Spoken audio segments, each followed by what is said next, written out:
ಜವಾಹರ್ಲಾಲ್ ನೆಹರು ನಂತರ ಸತತವಾಗಿ ಮೂರನೇ ಬಾರಿ ಪ್ರಧಾನಮಂತ್ರಿ ಆಗ್ತಾ ಇರುವವರು ನರೇಂದ್ರ ಮೋದಿ ಅನಿಸುತ್ತೆ. 2024ರ ಲೋಕಸಭಾ ಚುನಾವಣೆ ಫಲಿತಾಂಶ ಪ್ರಧಾನಿ ಮೋದಿ ಸಾರಥ್ಯದ ಬಿಜೆಪಿಗೆ ಹಲವು ಸವಾಲುಗಳನ್ನು ಎಸೆದಿದೆ. ಈಸಿ ಇಲ್ಲ ನೋಡಿ. ಈಗ CAA, NRC, ಒಂದು ದೇಶ ಒಂದು ಚುನಾವಣೆ ಇದೆಲ್ಲ ಪಕ್ಕಕ್ಕಿಡಬೇಕಾಗತ್ತೆ. ಇನ್ನು ಶನಿವಾರ ಜೂನ್ 8ರಂದು ಸತತ ಮೂರನೇ ಅವಧಿಗೆ ಭಾರತದ ಪ್ರಧಾನಮಂತ್ರಿಯಾಗಿ ಪ್ರಮಾಣ ವಚನ ಸ್ವೀಕರಿಸಲಿರುವ ಮೋದಿ ಹೆಜ್ಜೆ ಹೆಜ್ಜೆಗೂ ಎಚ್ಚರಿಕೆಯಿಂದಲೇ ನಿರ್ಧಾರಗಳನ್ನು ತೆಗೆದುಕೊಳ್ಳಬೇಕಾದ ಅನಿವಾರ್ಯತೆ ಫಸ್ಟ್ ಟೈಮ್ 25 ವರ್ಷದಲ್ಲಿ. ಮುಖ್ಯಮಂತ್ರಿ ಆದಾಗಲೂ ಪ್ರಾಬ್ಲಮ್ ಇರಲಿಲ್ಲ ಅವರಿಗೆ, ಅವರೇ ಆನೆ ನಡೆದದ್ದೇ ದಾರಿ. ಈಗ ಹಂಗಲ್ಲ. ವಿಪಕ್ಷಗಳ ವಿಶ್ವಾಸ ಗಳಿಸದೆ ಬೇಕೆನ್ನಿಸೋ ನಿರ್ಧಾರಗಳನ್ನು ತೆಗೆದುಕೊಳ್ಳುವ ಸ್ವಾತಂತ್ರ್ಯವನ್ನು ಮತದಾರ ಪ್ರಧಾನಿ ಮೋದಿಗೆ ಕೊಟ್ಟಿಲ್ಲ. ಒಂದು ನಿತೀಶ್ ಕುಮಾರ್ ಮತ್ತು ಚಂದ್ರಬಾಬು ನಾಯ್ಡು. ಮತ್ತೊಂದು ಕಡೆ ಈ ಎರಡೂ ಅವಧಿಯಲ್ಲಿ ವಿರೋಧ ಪಕ್ಷ ಇರಲಿಲ್ಲ ಅಂತಂದರೆ ನಿಮಗೆ 543 ಸೀಟ್ಗಳ ಪೈಕಿ 10% ಆದರೂ ಬರಬೇಕು. 10% ಅಂದರೆ ಎಷ್ಟು? 55.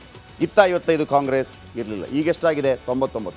ವಿರೋಧ ಪಕ್ಷ ಇದೆ, 232 ವಿಪಕ್ಷ ಸದಸ್ಯರಿದ್ದಾರೆ. ಸೊ ಹಾಗಾಗಿ ಈ ಬಾರಿಯ ಲೋಕಸಭೆ ಬೇರೆ ರೀತಿಯಲ್ಲಿರುತ್ತೆ.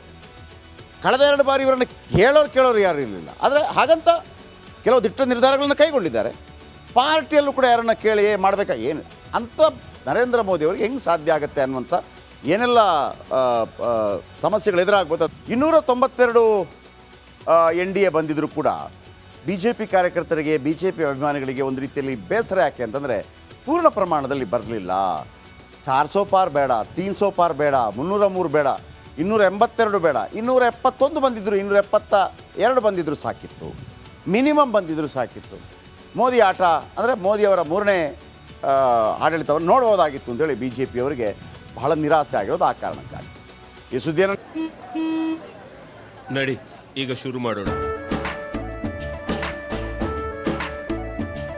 ಕೇಸರಿಯಿಂದ ಮನೋಲ್ಲಾಸ ಮನಸ್ಸು ಮತ್ತೇರಿ ಕುಣಿದಾಡಿದೆ ನೋಡು, ಮನಸ್ಸು ಮತ್ತೇರಿ ಕುಣಿದಾಡಿದೆ ನೋಡು.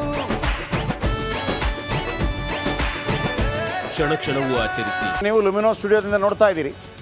ನೋಡಿ ವೀಕ್ಷಕರೇ, ಗುಜರಾತ್ನ ಮುಖ್ಯಮಂತ್ರಿಯಾಗಿ 3 ಬಾರಿ, ಆ ನಂತರ ಪ್ರಧಾನಮಂತ್ರಿಯಾಗಿ 2 ಬಾರಿ. ಯಾರ ಹಂಗಲ್ಲಿರಲಿಲ್ಲ ನರೇಂದ್ರ ಮೋದಿ. ಈಗ ಹಂಗಲ್ಲಿರಬೇಕಾಗತ್ತೆ.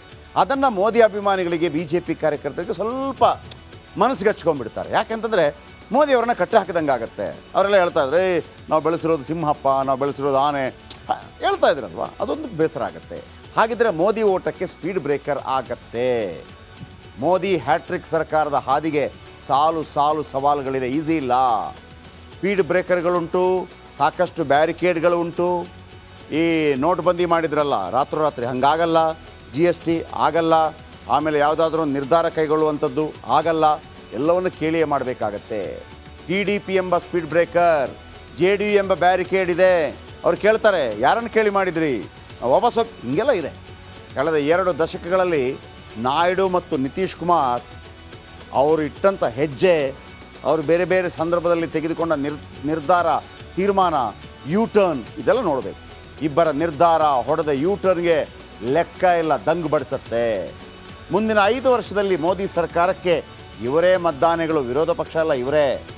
ಕೇಂದ್ರದ ಪ್ರತಿ ನಿರ್ಧಾರ, ನಡೆಗಳಿಗೆ ಇಬ್ಬರೂ ಒಪ್ಪಬೇಕು. ಆಮೇಲೆ ನರೇಂದ್ರ ಮೋದಿ ಓಕೆ ಅಂತ ಹೇಳ್ತಾರೆ. ಇದಕ್ಕಿಂತ ಮೊದಲು ನರೇಂದ್ರ ಮೋದಿ ಮ್ಯಾಕ್ಸಿಮಮ್ ಕೇಳಿದರೆ ಮೋಟಾಬಾಯಿ ಹತ್ರ ಕೇಳ್ತಾಯಿದ್ರು, ಮಾಡೋಣ ಹೊಡೀರಿ ಹಲಗಿ ಅಂತ. 371 ಓಕೆ ಹೊಡೀರಿ, ಡಿಮಾನಿಟೈಸೇಷನ್ ಮಾಡೋಣ, GST ಮಾಡೋಣ, ಟ್ರಿಪಲ್ ತಲಾಕ್ ಓಕೆ, 371 ಓಕೆ, ಎಲ್ಲ ಹೋಗ್ತಿತ್ತು. ಇನ್ನಾಗಲ್ಲ. ಯಾಕೆಂದರೆ ಇವರಿಬ್ಬರಿಗೆ ಒಂದು ರೀತಿಯಲ್ಲಿ ಅತಿಯಾದ ಬೇಡಿಕೆ, ಅತೃಪ್ತಿ, ದುರಾಸೆಗಳಿಗೆ ಒಂಥರ ಫೇಮಸ್ ಇವರು. ಅಂದರೆ ತಪ್ಪೇನಿಲ್ಲ. ಯಾರು TDP ಚಂದ್ರಬಾಬು ನಾಯ್ಡು ಮತ್ತು ನಿತೀಶ್ ಕುಮಾರ್ ಅವರ ರಾಜ್ಯಕ್ಕೆ ಒಳ್ಳೆಯದಾಗತ್ತೆ ಅಂದರೆ ಏನು ಬೇಕಿದ್ರೂ ಕೇಳ್ತಾರೆ. ಇನ್ನು ಲೋಕಸಭಾ ಚುನಾವಣೆಯಲ್ಲಿ 1 ಸ್ಥಾನ ಗೆದ್ದವರಿಗೂ ದೊಡ್ಡ